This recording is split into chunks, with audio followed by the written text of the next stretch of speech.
नमस्कार श्रोते हो, स्वागत आहे तुम्हा सर्वांचे आपली संस्कृती या मराठी युट्यूब चॅनलवरती।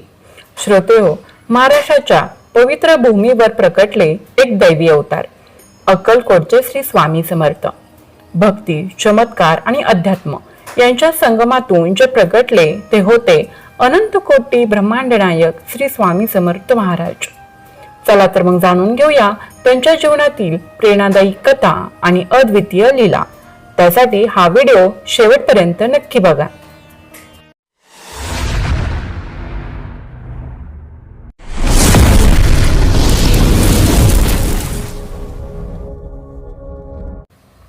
निशंक होई रे मना, निर्भय होई रे मना, प्रचंड स्वामी बळ पाठीशी नित्य आहे रे मना। अतर्क्य अवधूत हे स्मरणगामी, अशक्य ही शक्य करतील स्वामी। आपला महाराष्ट्र ही संतांची पवित्र आणि पावन भूमी आहे। या भूमीत जन्म घेतलेल्या समाजाला संतांमुळे संस्कारांचा, विचारांचा आणि शाश्वत मूल्यांचा खजिना मिळाला। अनेक आध्यात्मिक विभूतींनी आपल्या माती जन्म घेऊन जगाला आध्यात्मिक ज्ञानाचे धडे दिलेले आढळतात। आपल्याकडे संतांना गुरु मानण्याची परंपरा आहे। गुरूंचे महत्व हे अगदी लहानांपासून थोडा मोठ्यांपर्यंत सर्वांनाच ज्ञात आहे। काय मानू मी संतांचे उपकार, मज निरंतर जागविते। संत परंपरा म्हटली की अध्यात्म, भक्ती या गोष्टी ओघाने आल्याच। संत म्हणजे साक्षात देव।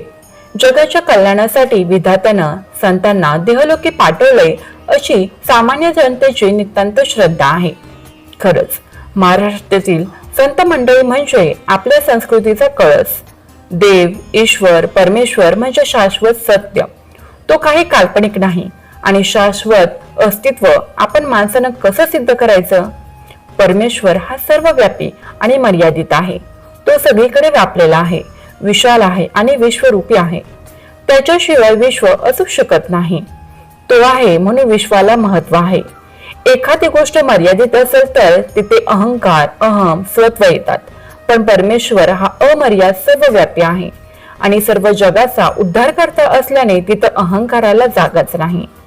जसे निसर्गानेच रोगाचा प्रतिकार करण्याची शक्ती मानवाला जन्मजात बहाल केली आहे, तसेच परमेश्वराने मनुष्य प्राण्याचा उद्धार व्हावा अशी योजना केली आहे।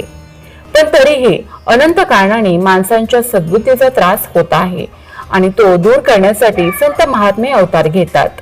फार पूर्वीच्या काळी जेव्हा टीव्ही, सोशल मीडिया किंवा इतर मनोरंजनाची माध्यम अस्तित्वातही नव्हती, आपापसात आता सारखी जीवघेणी स्पर्धा नव्हती, तेव्हा समाजात धार्मिक आस्था आणि श्रद्धांना महत्वाचं स्थान होतं। धर्मभावना आणि धर्मश्रद्धा पायदरी चिरडल्या जात आहेत। त्या दिशाहीन समाजाला भक्ती आणि ज्ञान या दोनच विशुद्ध तत्वांवर सावरण्याची नितांत गरज होती आणि अशावेळी धर्तीवर एक अवतार पुरुष प्रकट झाले, साक्षात श्री दत्त गुरूंचे अवतार। शिव हर शंकर नमामि शंकर, शिव शंकर शंभो, हे गिरिजापती नमामि शंकर, शिव शंकर शंभो। नमस्कार श्रोते हो, आज आपण आपल्या या खास व्हिडिओमधून अशा एका योगी पुरुषाच्या जीवन कथेचं मंथन करणार आहोत, ज्यांच्या दैवत्वाची प्रसिद्धी तुमच्यापैकी अनेकांना आली असेल। भिवू नकोस, मी तुझ्या पाठीशी आहे। हे वाक्य कानी पडताच आपल्याला आठवण होते श्री स्वामी समर्थ महाराजांची। श्री स्वामी समर्थ म्हणजे अक्कलकोटचे स्वामी महाराज, ज्यांचा जीवन कालावधी इसवी सन 1856 ते 1878 हा सांगितला जातो। म्हणजे केवळ 22 वर्षांचे जीवन आयुष्य, पण अल्प काळातच पुढील शेकडो हजारो वर्षे मानवाच्या कामी येईल असा आध्यात्मिक वारसा ते आपल्याला देऊन गेलेत। श्री स्वामी समर्थ हे 19व्या शतकात होऊन गेलेले संत। महाराष्ट्रातील अक्कलकोट येथे बराच काळ त्यांनी वास्तव्य केलं। श्रीपाद वल्लभ व श्री नरसिंह सरस्वती यांच्या नंतरचे भगवान श्री दत्तात्रय यांचे ते तिसरे पूर्णावतार आहेत अशी मान्यता आहे। गाणगापूरचे श्री नृसिंह सरस्वती हेच नंतर श्री स्वामी समर्थ यांच्या रूपाने प्रकट झाले। विविध प्रांतात स्वामी विविध नावाने वावरले। स्वामींची लीला अगाध आहे। जे श्री स्वामी न मानतात त्यांना कुठल्या ना कुठल्या रूपात त्यांची प्रचिती आली असेलच। अशाच नवीन नवीन व्हिडिओमधून आपण स्वामींच्या अशाच अनेक लीलांबद्दल, चमत्कारांबद्दल जाणून घेणार आहोत। सुखी जीवनाचा स्वामींनी सांगितलेला मंत्र, त्यांची शिकवण आत्मसात करण्याचा प्रयत्न करणार आहोत।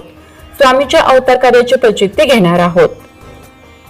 ते श्रोते हो, जर तुम्हाला हा व्हिडिओ आवडला असेल तर लाईक करा, शेअर करा आणि आपली संस्कृती या मराठी YouTube चॅनलला सबस्क्राईब करा। पुढील भागात भेटूया श्री स्वामी समर्थांच्या आणखी एका लीला चरित्रासह। तुमचा अनुभव खाली कमेंटमध्ये लिहायला विसरू नका। धन्यवाद।